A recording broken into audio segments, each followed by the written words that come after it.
They enjoy saying it every year in their economic surveys.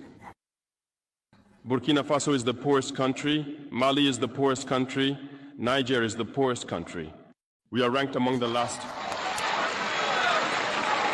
Very well, if we are as poor as they say, but when the time came to take responsibility, we asked these masters to leave.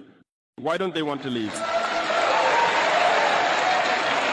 When we take the case of Niger, for over 40 years, some countries have been exploiting uranium to produce energy for themselves. From Ottawa to Paris, the streets are lit up. That's the light. But in Niger, it's darkness that is served to us. When you go to our states, our lands are riddled with holes, everywhere in search of precious metals like gold, but often there isn't even the slightest accessible road to reach the areas where they exploit gold, let alone some basic social services. That's why we decided to revolt and take the destiny of our countries into our own hands. There are many other examples. But when we decided to do so, well, we were approached by some armchair slaves to deliver the message of their master, because they had created this kind of polymer chain that rises to the head of our states to serve them. And we came to break the chain. And it's inconceivable for them. They approached us and asked us to fall in line, to become part of the elite that must lead Africa. Because they have a trained and conditioned elite that they must follow, who are embedded in that chain. We refused Baofat to fall in line with them. And from then on, hostilities began.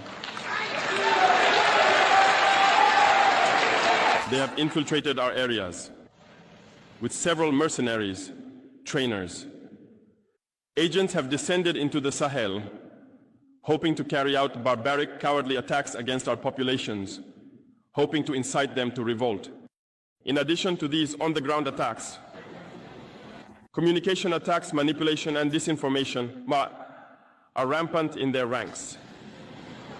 But the people of the Sahel have understood, and never again will they be manipulated.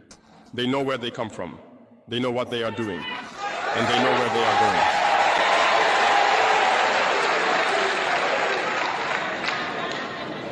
We will no longer allow this. People are awake and fighting today, not for ourselves, but for future generations. And thank you all for the fight that is being waged. This never makes us cry. We will not tremble. We will face it.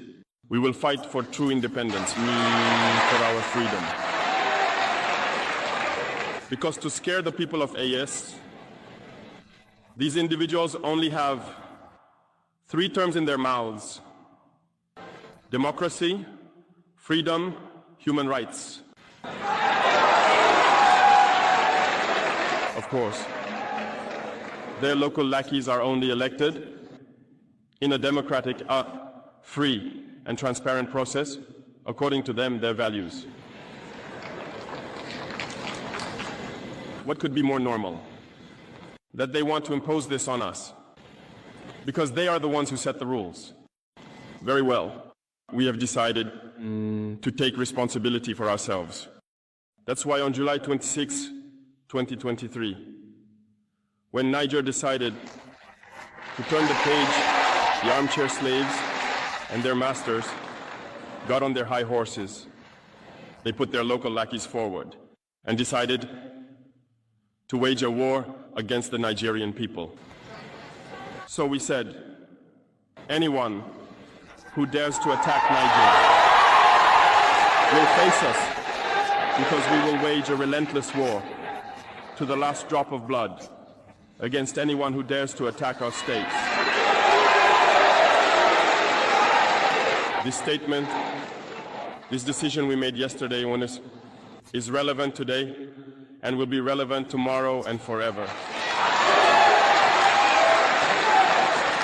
Thus, the AES was born on September 16th, 2023, within a framework of mutual defense. But we deemed it necessary to extend and expand the architecture of the AES.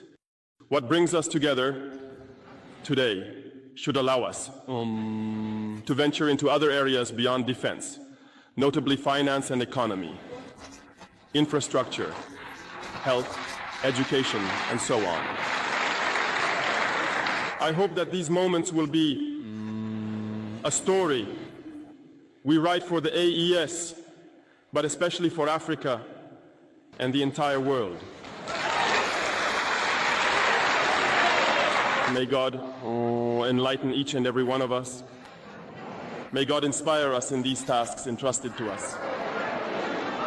And above all, when we carry out our work, let us keep one thing in mind: the supreme interest of our populations. With that, we pray once again to the good Lord to accompany us all in our various tasks, to protect our fighters, who, thanks to them, allow us to sit here and discuss the future of our states. Once again, thank you, people of Niger. Be united and in solidarity, people of the AES, the homeland or death.